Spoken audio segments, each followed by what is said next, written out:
बढ़ेंगे अगली खबर की तरफ। इंदौर में आज एक बेहद भावुक मंजर देखने को मिला जब शिलांग में जान गंवाने वाले राजा रघुवंशी को अंतिम विदाई दी गई। शहर के रीजनल पार्क मुक्तिधाम में राजा का अंतिम संस्कार किया गया। इस दौरान वहां मौजूद हर आंख नम थी। राजा रघुवंशी की अंतिम यात्रा में सैकड़ों लोग शामिल हुए। जैसे ही उनका पार्थिव शरीर मुक्तिधाम पहुंचा, चीख पुकार मच गई। घर वालों का तो शुरू से ही रो रो कर बुरा हाल था। बेटे की चिता के सामने पिता खुद को संभाल नहीं पाए। फूट फूट कर रोते हुए वो बार बार बेटे को पुकारते रहे। ये देखकर वहाँ मौजूद हर शख्स की आंखों में आंसू थे। क्रियाकर्म के दौरान सन्नाटा भी था और दर्द भी।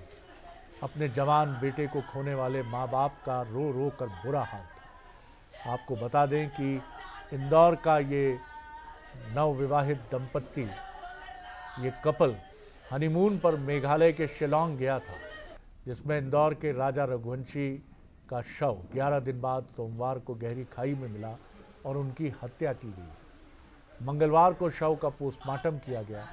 राजा की पत्नी सोनम रघुवंशी अभी भी लापता हैं, जिनकी तलाश में एनडीआरएफ भी सर्च ऑपरेशन चला रही है।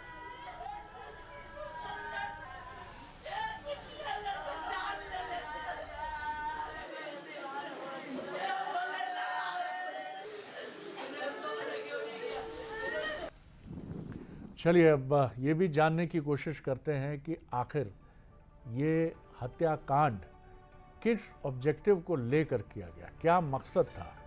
एक नवविवाहित कपल पहुंचता है शिलांग। क्या राजा की हत्या लूटपाट के मकसद से की गई? क्या हत्या के पीछे कोई साजिश है? राजा की पत्नी सोनम के साथ आखिर क्या हुआ और वो कहाँ है? क्या पुलिस और प्रशासन ने शुरुआत में ढील बरती? आखिर सच सामने कब आएगा और क्या इंसाफ मिल पाएगा? ये एक राज्य की प्रतिष्ठा से जुड़ा भी सवाल है जो पूर्वोत्तर में है और वहाँ ये घटनाक्रम घटा है।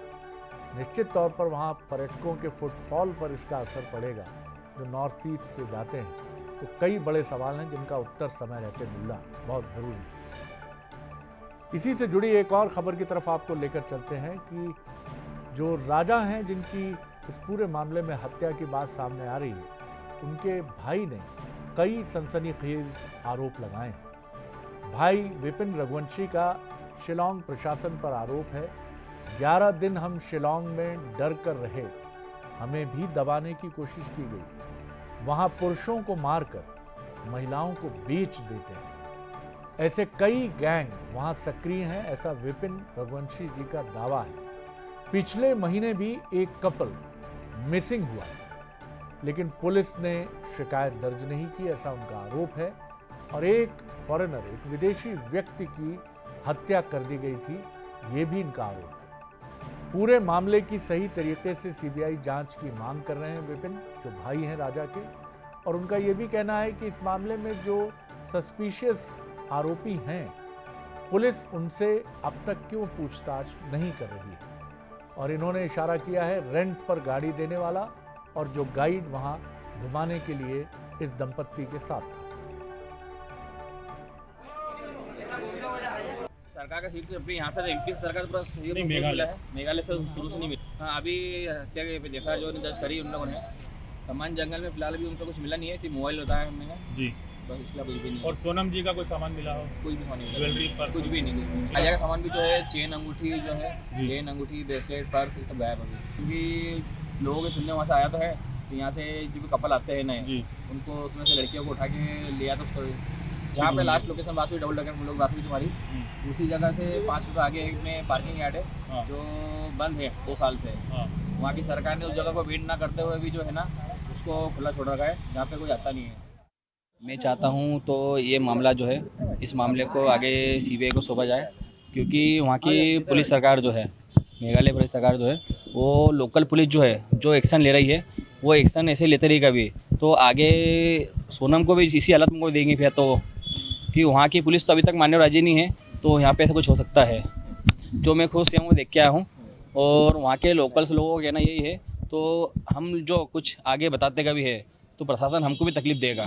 जब तक सीबीआई जांच वहाँ से नहीं बैठेगी, मेघालय सरकार से हमारा निवेदन है तो सीबीआई जांच बैठिए।